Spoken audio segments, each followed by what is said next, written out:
This is how I fixed my weed whacker, or Wipper Snipper as it's called in Australia, after trying to start it for 1 hour unsuccessfully. Now I don't have to worry about it anymore.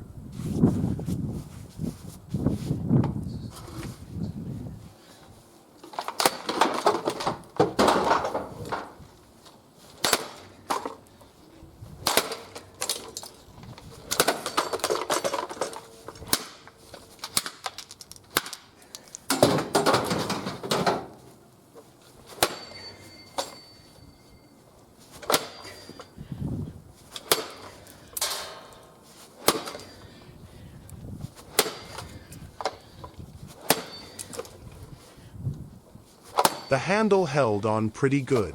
About the only thing on this piece of rubbish that didn't break.